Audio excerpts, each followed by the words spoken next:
Okay, next one. This is from Matt. Do you believe Christians should watch television for the purpose of entertainment, taking into consideration 1 John 2:15? Let me read 1 John 2:15 if you're not familiar with it. Do not love the world or the things in the world. If anyone loves the world, the love of the Father is not in him. Do you believe Christians should watch television for the purpose of entertainment, taking into consideration 1 John 2:15? Now, I might just mention one or two things that I just mentioned. The fact is that 1 John 2:15 does not specifically say that it is sin to own a television or to have a computer that you may watch things on. It doesn't say that. So I am not going to say that it's absolutely wrong for one of you folks to own a television. Now, that being said, let me remind you of some other things that Scripture does say. Psalm 101, verse 3. I will not set before my eyes anything that is worthless. How about we read that one again?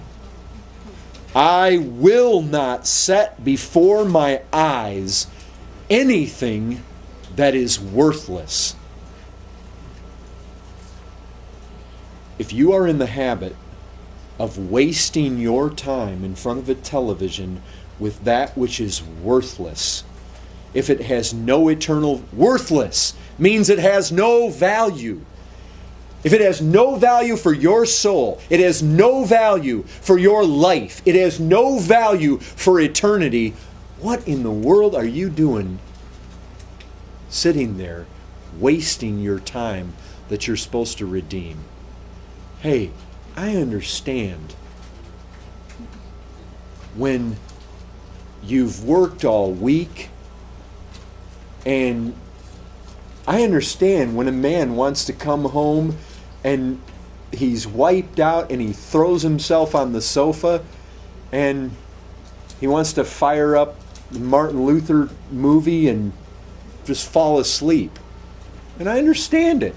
I'm not going to condemn a guy for doing that. But I'll tell you this, I think on the one hand watching Martin Luther might have some value to it. I've personally found that old black and white one to be profitable to my soul. I understand times in your life when you need to kick back with your wife. If your thing is sitting and watching the stars or the wind blow or whatever it is, more power to you. If that's what you want to do.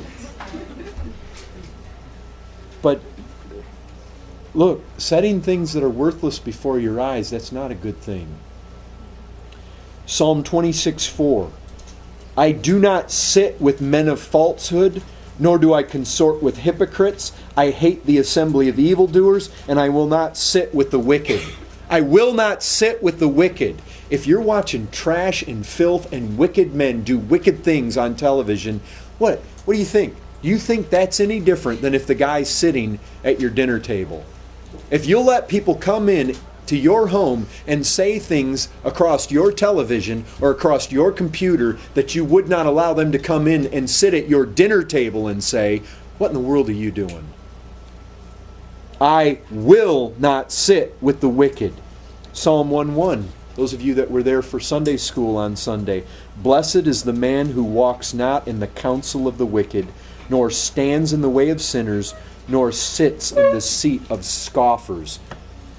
And there is so much garbage, and there is so much worldly perspective. There is so much counsel of the wicked. There is so much of the way of sinners and the seat of scoffers coming across televisions. And if you'll sit there and absorb that, you are doing what the blessed righteous man of Psalm 1 does not do. Psalm 119:37.